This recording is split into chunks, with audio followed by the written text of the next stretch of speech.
Hey guys, before this video kicks off, I wanted to let you guys know that I now have a merch store live. We have a shirt, as you can see here, some koozies, really exciting stuff that I'm proud to bring to you guys, and I'm working on more stuff all the time. So if you want, you can actually save money on the shirt by pre-ordering one now. So we're gonna run a pre-order for 2 weeks. That'll give me kind of a good time frame to see what everybody, the sizes they need and all that jazz. So head on over, Mustang09.com, pick yourself up a shirt, support the channel, and I really am proud of the design on there. That drag flag looks really cool. It's back to the heritage of the channel with the Mustang and the racing and all of that. So I want to thank you in advance for your support, and I can't wait to see these shirts on you guys and start selling them. So if you want one, go click the link, Mustang09.com, and we'll see you over there. Let's start the video.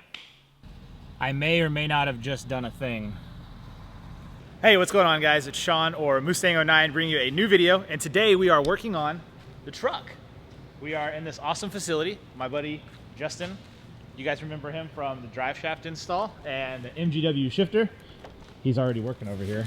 What's going on? And then you remember Junior, Charles, he's got the turbo 3-valve, yep, which we still have to do a video on. The people ask, the people want to see it. Yeah, since we put the shifter and everything on his car, my 3650 took a big old explosion. So now it's a T56 car. Yeah, so even more fresh stuff on there. But today we are installing the leveling kit on the truck. We came here for a few reasons. They have the jack and the jack stands that I need, and also the knowledge and the know-how. They've done this 100 times, so it's gonna be super simple for them, and it'll allow me to video the process and show you guys how you can do it at your house on the floor. Because essentially that's what we're doing.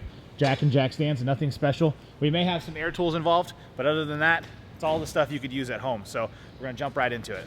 Alrighty guys, so for this install, there's a somewhat extensive tool list that you'll need. Some of the things you don't have to have, but it just makes the job a little easier. First off, selection of different pry bars and picks. This is just to break stuff loose, get bolts lined up into some of the suspension components. This one was very helpful. Obviously, you need a hammer. No need to go and get the BFH. Little one will do. We have this huge torque wrench. You don't need one this big. You do need one though that goes to 250 foot-pounds.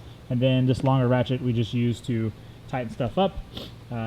Just a smaller one. Then we have 21mm socket. This is for the Lugnuts. 7/8, 1/2 inch, 5/8, 10mm, 13mm, 15mm, 18mm, 21mm, and then this big one is a 30mm, which you gotta have, and that's for the track bar. Over here we have extension, and then just kind of like a wobble socket. And then we have a 10mm, 1/2 inch, 11/16, 7/8, and then an 18mm. Just a few different assortments of impacts. If you want to use those, you can also obviously just use hand tools. And then some vice grips we use to bend the brake line relocation bracket out a little bit.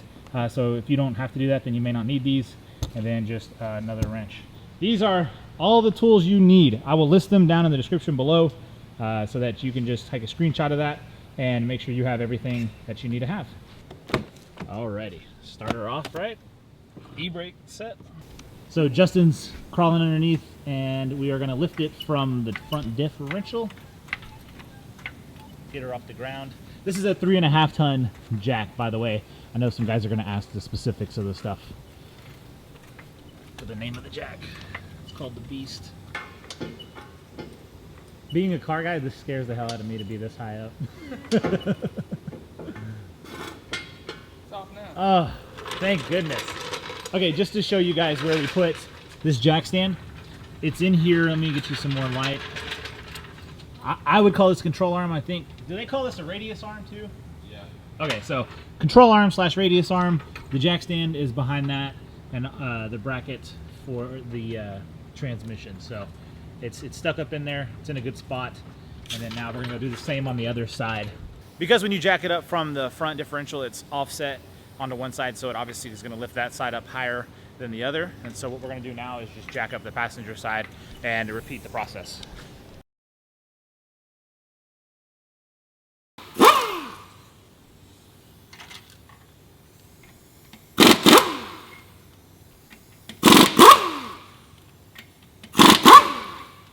So we'll support the front axle with a jack. That way we can go over here and remove the brake line mount. It's too dark. What size was the brake line? The frame mounted brake line was a 13.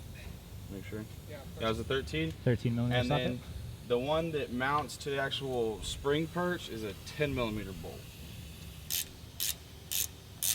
What size was that one? Lower shock mount is an 18. 18. Okay, hold on.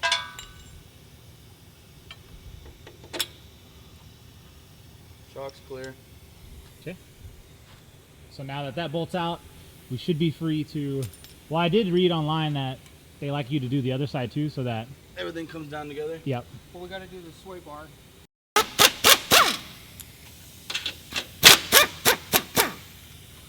Sway bar mount, 15 millimeter deep socket.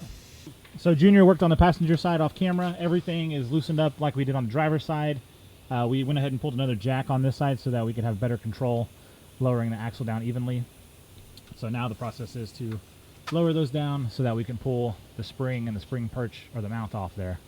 One thing to point out on the stuff we're doing, not every kit is going to come with this track bar relocation bracket. So in the description below will be an Amazon link to all this. You can click on that and it'll have this piece included in it. We're going to go ahead and do this now when we have everything lowered down and out of the way. It does take a huge 30 millimeter socket for the bolt up top. So this bolt right here for the track bar is a 30 millimeter socket. Let's go ahead and pull the bump stop out and we'll put the bump stop extension in there. Craftsman. So that's one thing I do want to point out, and I'll have a list of tools. You've already seen them at the beginning of the video, but the stuff you need, so make sure you have that.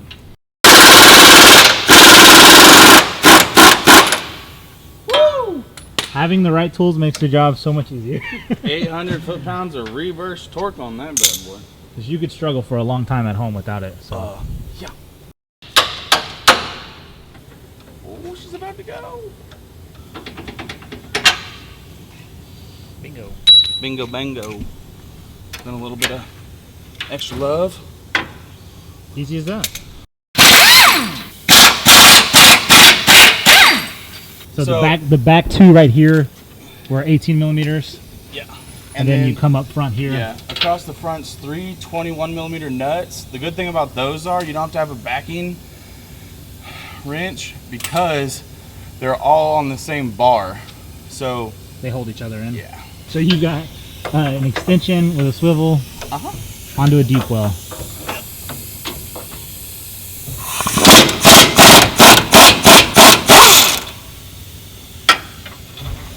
And one thing I like to do, I'm gonna leave one of them the middle one kind of on there.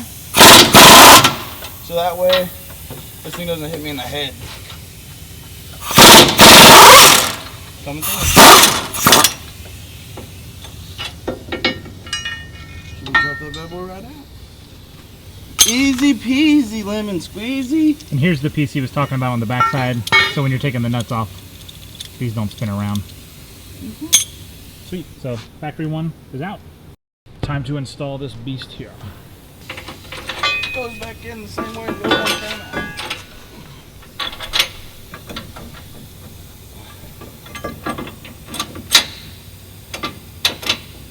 New brackets in, just reusing factory hardware. Yep. And tying her down. Crank her down.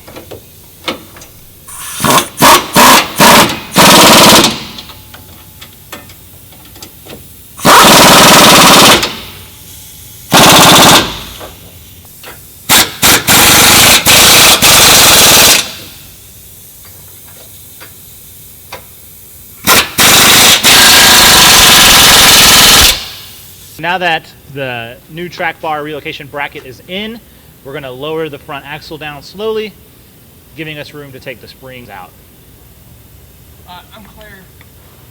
Okay. You clear, Sean? Yep. Okay. With the axle lowered, all you simply do is just pull the spring out. It's super easy, not hard. Just pull towards you. And then now this is how the new setup will go in. So you're going to want to make sure your spring is mounted or seated properly on here. There's a cutout, so you just twist until it hits, and then it's on there. Then you have your ready lift spacer, and then whatever this little thing is. It's like a rubber mount that goes on top. Ready, Justin? You gotta go down. Yeah, I got to go down way far on the other side. Brake All the brake lines. lines and everything. Yeah, we still leave.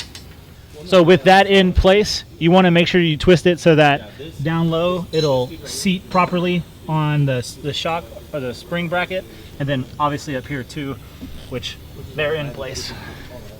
Explain that. So with the kit, they send you ultra lock nuts. Basically, it's similar to a nylock, but whenever you rip on and off a nylock several times, the nylon insert inside of it, the other ones will actually melt, and then it won't work properly, and so the possibility for backing out is much greater. These are what they call ultra locks. You see these little indents right here? What that does is after they make the nut, they crimp it, and then it will actually eat into the bolt and cut into the bolt in order to hold it. So basically, once these puppies are on, you're going to be saying some 4-letter words to get them off if you ever have to take them off. So now we're installing the 2.5-inch spacer for the sway bar mount. Reuse the factory hardware on that. It's a 15mm deep well socket. Make sure you start it on with your fingers, and then you can hit it with an impact or start using your wrenches or whatever. And just to give you guys a better perspective of how that is on the car, we're on the driver's side right now. You have your spring right there, and so you can see the direction that mount faces, how they kind of angle forward like that. And we'll hit it on with the impact.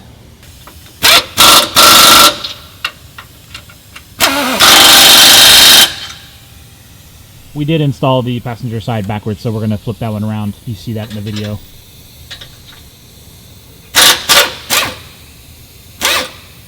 And the nice thing about these is there's a big enough hole underneath so that you can fit a socket in there. You don't have to do any funny business to get that tightened down.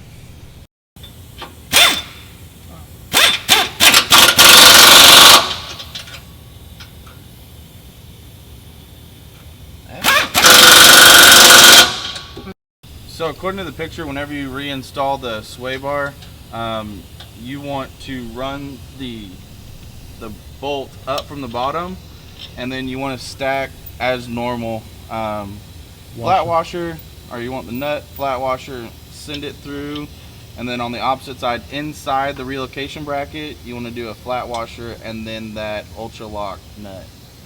So bolt washer, put that in, and then washer nut on top. The back one here is tricky because you have this bolt that hangs down, so it's hard to get your finger in there to tighten it down. So you'll have to put a open-ended wrench in there, hold it, and then use a ratchet or an impact on the bottom.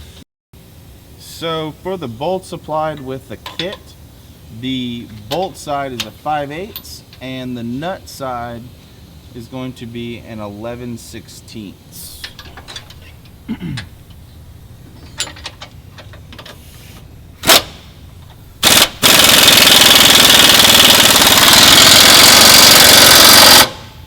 Oh yeah. Oh.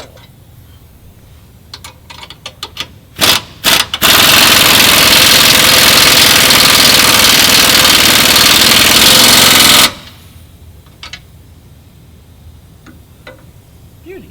Looks flush to me. Next step of the process is the, what is that?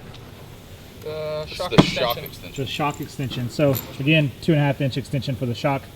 And from everything I see online, this one's kind of a bear to get in, so you may need a hammer for it. We're about to find out. But you'll use the factory hardware for where the shock goes in, or in the factory hole, and then you'll use the supplied hardware in the new hole. So to put the new one in, A hammer will be required. a hammer is necessary. Oh, hey, how's it going, Hey guys. Or a crescent wrench.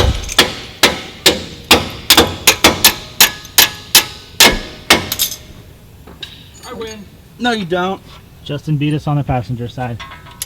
He stole But he stole factory- my hammer. He's a cheater. The factory hardware goes in the lower hole, and then you'll use the new supplied hardware on the top hole that'll actually mount the shock to the new shock bracket. Go over here and see how Justin's making out over here. Look, this is unfair. Look at how Justin can just sit in the wheel well like that. But he's got his all buttoned up over here. You see how that goes on with the bolt, washer, and it's going to be washer and nut on the back side.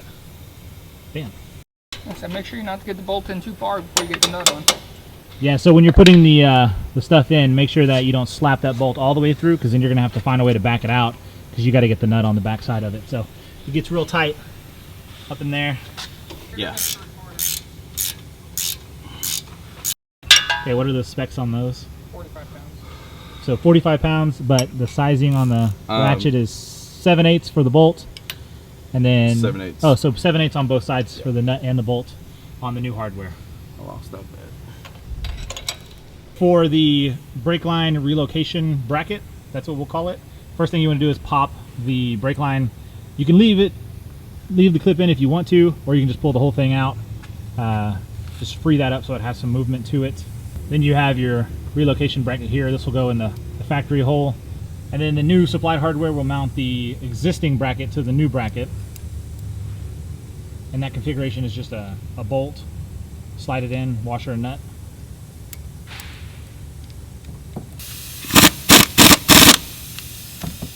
So 1/2 inch for the new hardware to mount the old bracket to the new bracket. Then you will have to bend the brake line a little bit to make sure everything lines up. Gotta bend it off a lot.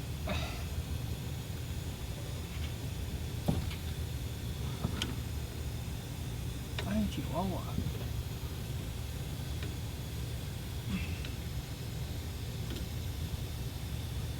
Oh my goodness. I think you bend it outwards. What's gotta go? I see. And just let it do it at once kind of thing? I guess. What? How did you bend this? You just go. Is that what you did? Well, this one. Go look at the other side. Here, come bend this. Come show us how you did it on the other side. It's kind of terrifying. It is, but you know, sometimes you just gotta do it. But what I did Oh, was this one's different on this side. Why? got this started first, and see, you're not lined up either here. This has got to be bent up as well. So our little bracket is a little too bent downwards, so we got to open it up so it'll fit in that seating hole. There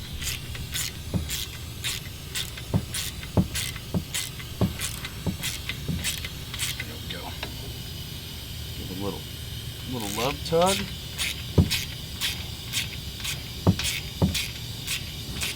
Pray the front brakes still work. Oh, that'll work. No leaky. We're good.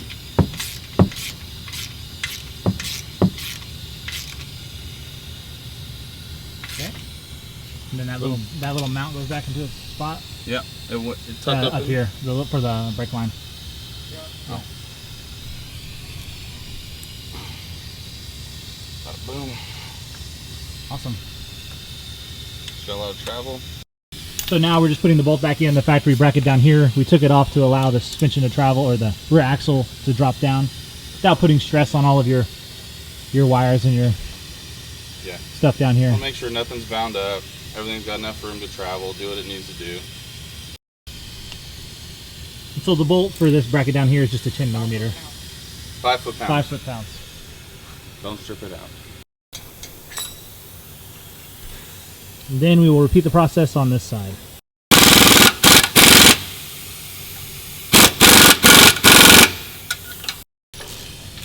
Next up, we are going to pull the bump stop bracket's 10 millimeter socket, and we'll put the 2.5 extension in and bolt back up. This is what the extension looks like. There is an alignment tool on the OEM, and you need to make sure that that is on the bottom. We're running the bolt up through, and so it lines everything back up so everything sits back flush.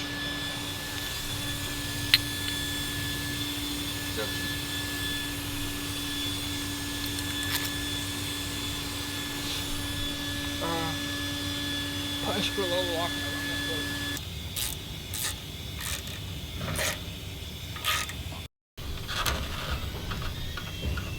What's the trick to putting that in? Just push hard? Just push it.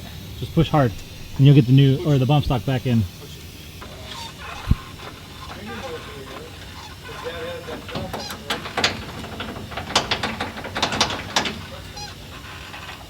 Want a hammer? No, I don't want to listen to drugs. What? Oh, yeah! Easy peasy. Call me. And that gets torqued down to 250 foot-pounds. Hey, don't you have a big breaker bar? Got a torque wrench. Oh my god. You gotta go inside. Inside? Here, right here. Why can't I go on this side? Okay, how big this torque wrench is. Oh. Oh. There you go. Yeah, that handle will break.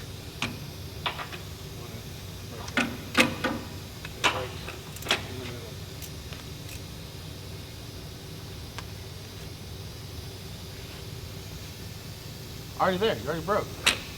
Oh. Well, that's 250 pounds. Really?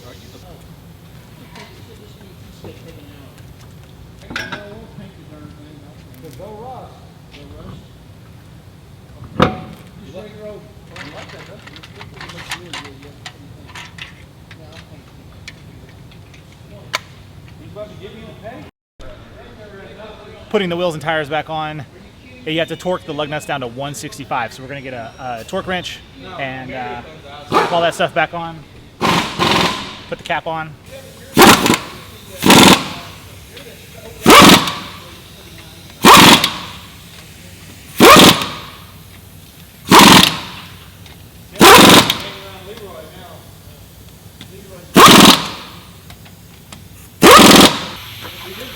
Are we off the stands? A little more. Okay.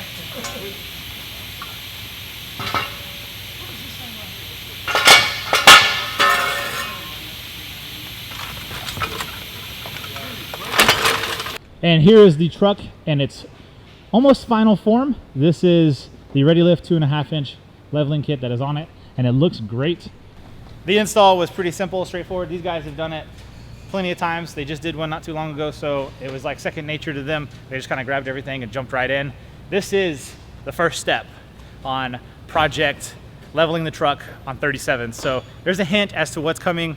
We do have some stuff on order that should be getting here very, very soon. So keep your eyes peeled on the channel for that. So this is what the steering wheel looks like after you level your truck. We're gonna need to make an adjustment with some of the steering stuff down below. And once we get back to the shop, I'll show you guys that. We went for a lunch break, kind of test everything out, move stuff around, make sure it falls into place right. No vibrations, no rattles or shakes, just crooked steering wheel. So the front bolt over here on the right is a 13 millimeter, and the two over here are 15 millimeters. And so we'll be able to loosen that up and then spin that bar over, and that should allow us to straighten up the steering wheel.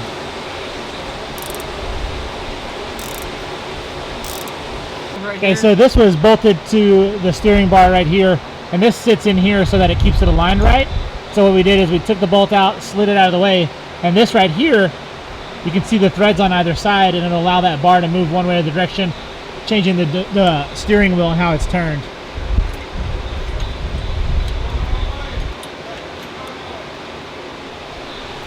I'll go show you guys what the wheel looks like.